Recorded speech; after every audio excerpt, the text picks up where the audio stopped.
तो फाइनली ढूँढ ही लिया आपने। हाँ, मुझे उम्मीद थी आप ढूँढ लोगे।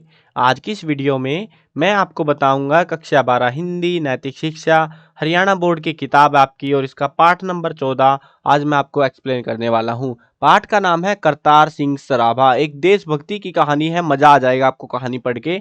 ईज़ी सी कहानी है, कोई ऐसा कॉम्प्लेक्स भी नहीं है। चलो शुरू करते हैं। मैं हूँ अजय और आप देख रहे हैं सीसीएल क्लास। लेकिन हाँ, वीडियो स्टार्ट करने से पहले बता देता हूँ, आपको इस कंप्लीट बुक का सॉल्यूशन लिखा हुआ भी मिल जाएगा, वीडियोस भी मिल जाएंगी। तो प्लेलिस्ट और वेबसाइट का लिंक डिस्क्रिप्शन में है, चेकआउट कर लेना। अब शुरू करते हैं इस पाठ को। भारत भूमि पर ऐसे ऐसे वीरों ने जन्म लिया है जिन्होंने अपने शौर्य और पराक्रम से न केवल भारत भूमि को अपितु पूरी मानव जाति को गौरवान्वित किया है।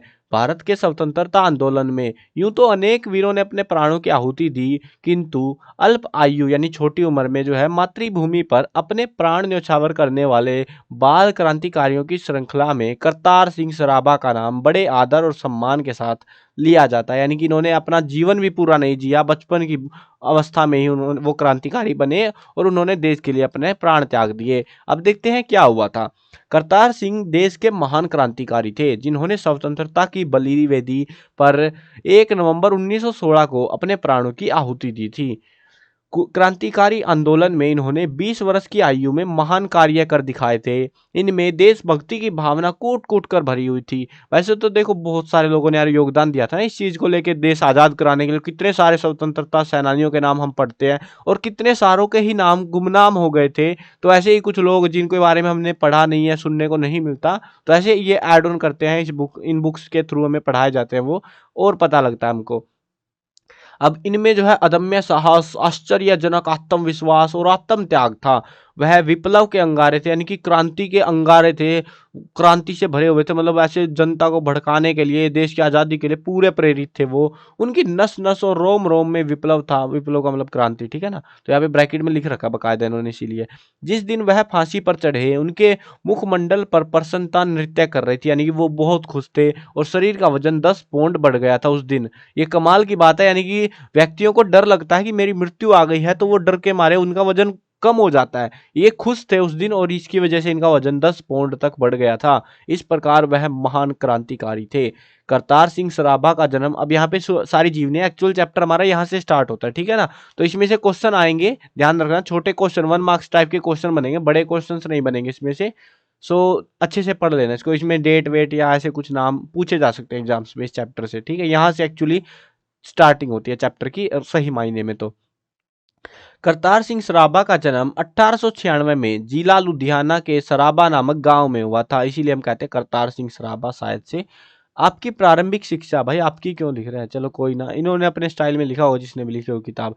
आपकी प्रारंभिक शिक्षा गांव की प्रारंभिक पाठशाला में हुई, बाद में लुधियाना के खालसा हाई स्कूल में पढ़ने के लिए भेजे गए थे। देश तथा स्वतंत्रता प्रेम के भाव आपके हृदय में हिलोरे मारने लगे।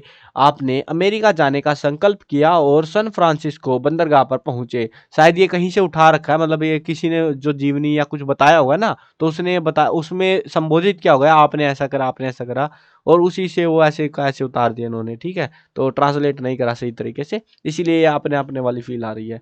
तो आपने का मतलब यहाँ पे वही है, सरदार सिंह सरावा, ठीक है। उस समय अमेरिका में भारतीयों की कोई इज्जत नहीं थी। वैसे तो विदेश में कहीं भी इज्जत नहीं थी भारत वालों की। अमेरिकन भारतीयों को डैम हिंदू और डैमी डैम कुली कहकर पुकारते थे। ये पूछ सकते हैं एग्जाम में कि अमेरिकन वाले लोग जो है भारतीयों को क्या कहकर पुकारते थे, किस समय की बात है। ये 1900 के आसपास की बात है, 1910-15 के आसपास की बात रही होगी। तो उस समय क्या कहकर पुकारते थे, तो डैम हिंदू और डैम कुली कहकर पुकारते थे।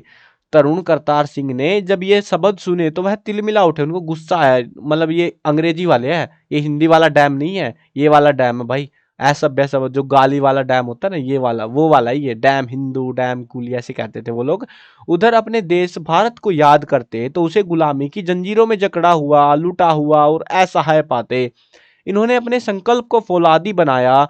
सैन फ्रांसिस्को से ही उन्हें विद्रोही जीवन की शुरुआत हुई। उनके अमेरिका में रहते हुए आपको समाचार पत्र की आवश्यकता अनुभव हुई, तो इन्होंने गदर नाम का समाचार पत्र निकाल दिया सरदार सिंह सराभा ने। अब ये भी ध्यान रखना, इन्होंने कौन सा, ये ज्यादा चांस से पूछ लेंगे कि इन्होंने कौन सा समाचार पत्र निकाला था। मतलब क्या नाम है, सरदार सिंह सराभा ने कौन सा समाचार पत्र अमेरिका में प्रकाशित किया, तो पूछ सकते हैं। तो वो कौन सा था, गदर नाम था उसको, गदर, गदर मचा देंगे पूरा तहलका। चलो, बड़े जोरों से प्रचार प्रसार और संगठन कार्य शुरू हुआ। दिसंबर 1914 में पिंगले भी अमेरिका से भारत आ पहुंचे। अब ये होगा कोई व्यक्ति, आई डोंट नो। उनकी प्रेरणा से श्री सचिंद्र नाथ सान्याल और रास बिहारी बोस पंजाब पहुंच गए। विद्रोह की तैयारी में करतार सिंह जोर शोर से जुट गए कि उनको क्रांति करवानी थी भैया। 21 फरवरी 1915 पूरे भारत में जो है एक साथ विद्रोह करने का दिन निश्चित हुआ था कि हाँ, जैसे 1857 की क्रांति थी ना, तो वो हुई थी, उसमें फिक्स था कि हाँ इस दिन बवाल मचाएंगे। तो वैसा सही हुआ था, लेकिन वो भी फेल हो गई थी वो क्रांति भी, कुछ चक्रों के चक्कर में कुछ दगाबाज निकले बीच में से। अब यहाँ पे भी ऐसा ही कुछ प्लान था, किंतु घर का भेदी लंका ढाए वाली कहावत को चरितार्थ करते हुए एक विश्वासघाती ने उन्हें भी धोखा दे दिया। सरगोधा के पास चक नंबर 5 में गए और फिर से विद्रोह की चर्चा छेड़ दी वहां पे, और वहीं पर उनको पकड़ लिया गया। यानी कि उनकी जो प्लानिंग थी बवाल मचाने की वो फेल हो गई, वहीं पे उनको पकड़ लिया ऐसे ही, जब तक उन्होंने कुछ करा ही नहीं था। जब उन्हें गिरफ्तार किया गया तो वह बहुत खुश थे। वह प्रायः कहा भी करते थे, साहस से मर जाने पर मुझे बागी का खिताब दे देना। उन्हें जेल तोड़कर कैदियों को निकालने की योजना बनाई। अब ऐसे देखो तुम, मतलब जिगरा कितने हाई लेवल का चाहिए भाई इस काम के लिए, तुम खुद हिल जाओगे। ये मतलब अलग ही अल्टीमेट लेवल का प्लेयर था यार, ये अलग लेवल का क्रांतिकारी था। साहस से मर जाने पर मुझे बागी का खिताब दे देना। तुम ये मत बोलना कि चलो इसने क्रांतिकारी था ये, तुम बागी कह लो, कोई दिक्कत नहीं मेरे को। उन्होंने जेल तोड़कर कैदियों को निकालने की योजना बना ली। बेड़ियां पहना दी गई। तलाशी में लोहा काटने के यंत्र करतार सिंह की सुराही के नीचे के स्थान से बरामद किए गए। अब ये समझो तुम, जब उनकी तलाशी ली गई, बाहर तो कुछ नहीं था, उनके गले के अंदर, मतलब ऐसा मुंह होता है ना, ऐसे ये अपना मुंह है, ठीक है, ये मुंह है अपना ये वाला, तो इस मुंह में जो गला होता है यहाँ पे उन्होंने आरी छिपा रखी थी, लोहा काटने की आरी भाई साहब, मतलब अल्टीमेट है ना। तो उनके जो है वहां से बरामद हुए वो, मुकदमा चला उनके ऊपर, और उस समय करतार की आयु सिर्फ 18 साल की थी। अब ये देखो तुम कितना मतलब सहन कर रहे होंगे वो उस समय। अपने बयान में करतार सिंह ने कहा, मैंने आजादी के लिए भारत में विप्लव करने का षड्यंत्र रचा है, यानी कि मैं देश में क्रांति करना चाहता था, जो कि एक साथी के विश्वासघात के कारण सफल नहीं हो सका। अपने कार्य के लिए मैं फांसी के ही दंड का वर्ण करूंगा, ताकि मैं शीघ्र ही पुनः जन्म लेकर भारत के स्वतंत्र संग्राम के लिए तैयार हो जाऊं।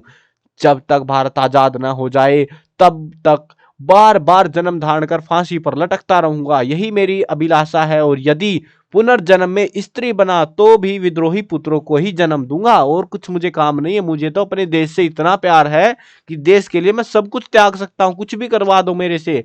जब जज ने मृत्युदंड सुनाया तो करतार सिंह ने वीरतापूर्वक मुस्कुराते हुए जज से कहा, आपका धन्यवाद। 1 नवंबर 1916 को वे फांसी पर लटका दिए गए। तो भाई जज भी अंग्रेजों के थे यार सारे, है ना। तो फिर भी उनको जो है ऐसे, मतलब देश के लिए उन्होंने अपने प्राण त्याग दिए। अब वो दगाबाज नहीं निकलता तो शायद मैटर कुछ और ही होता है ना। तो लेकिन क्या ही कर सकते हैं भाई, घर का भेदी लंका ढाए, घर के भेदियों से बच के रहना चाहिए, ठीक है। तो आप भी बच के रहना। चलो, ये थी इनकी कहानी, जोश भरी कहानी भाई, मेरे को तो अल्टीमेटली बहुत पसंद आई। आपको कितनी पसंद आई कमेंट में बताना मेरे को। चलो वीडियो खत्म करते हैं। मैं कवर करने वाला हूँ क्लास 1 से लेके 12 तक सभी सब्जेक्ट की video, Hindi medium English medium दोनों में होने वाली है। तो सब्सक्राइब करो, साथ में घंटी दबाओ, ताकि कोई भी अपडेट आए आपको बिल्कुल टाइम से मिल जाए।